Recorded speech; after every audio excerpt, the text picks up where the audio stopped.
এই ট্রিক্সগুলো যদি আপনি জানেন তাহলে আপনার বডিতে এবং মনের মধ্যে যে ধরনের যন্ত্রণাগুলো আছে সেই যন্ত্রণাগুলো হয়তোবা থাকবে না। অফিসে আদালতে ২০২৫ সাল শুরু হয়ে গেছে, প্রচন্ড স্ট্রেসের মধ্যে আছেন, কারোর সাথে কথা বলছেন, বাবা মার সাথে কথা বলছেন, বা হাজব্যান্ড ওয়াইফের সাথে প্রচন্ড উত্তেজিত হয়ে গেছেন, কোনো ডিসিশন নিতে পারছেন না, ইভেন দো আপনি কথাও বলতে পারছেন না।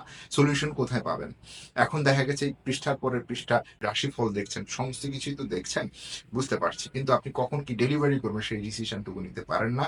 ঝগড়াঝাটির সময় অনেক বেশি পরিমাণ উত্তেজিত হয়ে যান। যদি এই ধরনের সমস্যাগুলোর মধ্যে থাকেন তাহলে আপনাকে বলবো একদম শারীরিক কিছু ট্রিক্স আছে। নাম্বার ওয়ান ট্রিক্সটা হচ্ছে আমার নাকটাকে বন্ধ করে ফেলুন একেবারেই, কয়েক সেকেন্ডের জন্য নাকটা পুরাপুরি, যাতে করে কোনো প্রকার নিঃশ্বাস আদান প্রদান না হয়। পুরো শরীরটা যখন একেবারে বুঝতে পারবেন যে আপনার শরীরে আস্তে আস্তে অক্সিজেন শূন্য হচ্ছে, তখন আস্তে করে দমটা ছেড়ে দিন। That's it. একবার করলেই হবে, দেখবেন আপনি আপনার সমস্ত যে উত্তেজনা আছে সেই উত্তেজনাগুলো অনেকাংশ হ্রাস পেয়ে যাবে। আপনি যে কথাগুলো বলবেন, যা ডেলিভারি গুলো দিবেন, বা যে ধরনের স্ট্রেস গুলো আছে সেগুলো অনেকখানি নর্মালাইজ হবে, এবং আপনি প্রপারলি থিঙ্কিং করে বলতে পারবেন যে আসলে আপনি তাদেরকে কি বলতে চাইছেন।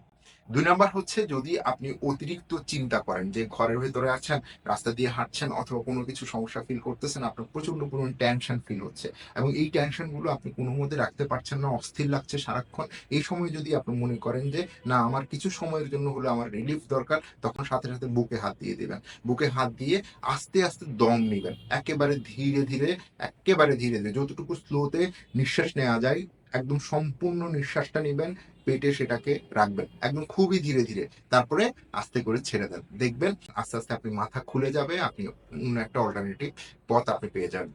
অবশ্য মাথায় রাখবেন, যে কোনো সমস্যার অবশ্যই কোনো না কোনো সলিউশন আছে। সেই কারণে উপরওয়ালা ঈশ্বর ভগবান আমাদেরকে সমস্যাগুলো দেন, এবং সেই সমস্যাগুলো কাটানোর জন্য রাস্তা তিনি তৈরি করে রেখেছেন। আপনি যদি এটা করেন, দেখবেন আপনার যে নেচারাল এনার্জি গুলো আছে, সেই এনার্জি গুলো, উপরওয়ালার যে এনার্জি গুলো শরীরের ভেতরে ঢুকবে, আস্তে আস্তে ঢুকতে থাকবে, এবং দেখবেন আপনি রিল্যাক্স ফিল করছেন।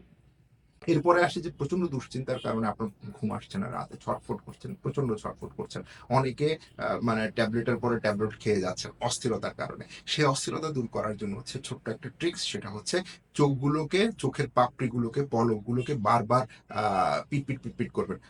সেটা যতক্ষণ পর্যন্ত আপনার চোখ আহ, মানে একদম টায়ার্ড না হয়ে যাচ্ছে। আপনি যদি খুব তাড়াতাড়ি আপনি যদি আপনার পলকটা ফেলেন, দেখবেন অনেকের ক্ষেত্রে, মানে এটা আমার ক্ষেত্রেও কাজ করে। আরেকটা বিষয় হচ্ছে একদম জেনারেল ফ্যাক্টর, সেটা হচ্ছে খুব অস্থির লাগছে, আপনার হাত পা জ্বালা পোড়া করছে, আপনার কোনো কিছুতেই কনসেন্ট্রেশন দিতে পারছেন না, ঘুম থেকে ওঠার পরেও কোনো কিছু ভাল লাগছে না, সবকিছু মিলিয়ে আপনার মানে মনে হবে যে সবকিছু শেষ হয়ে যাচ্ছে। ঠিক সে সময় আপনি অবশ্যই, যদি ফ্রিজের ঠান্ডা পানি থাকে ভালো, না হয় নর্মাল ঠান্ডা পানিতে আপনি মুখটা, এই হাতটাকে এভাবে রাখবেন, তারপর পানি ঢালবেন, তারপরে এরকম করে ৭ বার আপনি আপনার মুখটাকে দিবেন আর কি, পানির ঝাটকা দিবেন, দেখবেন আপনি অনেকখানি রিল্যাক্স হয়ে গেছেন। এগুলো হচ্ছে সাইন্টিফিক্যালি ট্রুথ, এবং মনোবিজ্ঞানীরা এভাবেই সেই জিনিসগুলোকে সলভ করছেন। আগে ডিসিশন নেওয়ার জন্য তো আপনাকে শান্ত থাকতে হবে, এবং শান্ত থাকার জন্য এই ৪টা যে হ্যাকটা আছে, শারীরিক হ্যাক, এই হ্যাকগুলোকে আপনি চাইলে মানে মেনটেন করতে পারেন, দেখবেন আপনার আসলেই ভালো লাগছে। আশা করি আমার এই কথাগুলো অ্যাপ্লাই করে দেখবেন। যদি ভালো লাগে অবশ্যই কমেন্টে জানাবেন যে আসলে এই টিপসগুলো আপনার কাজে লেগেছে কিনা। Thank you very much. ভালো থাকবেন।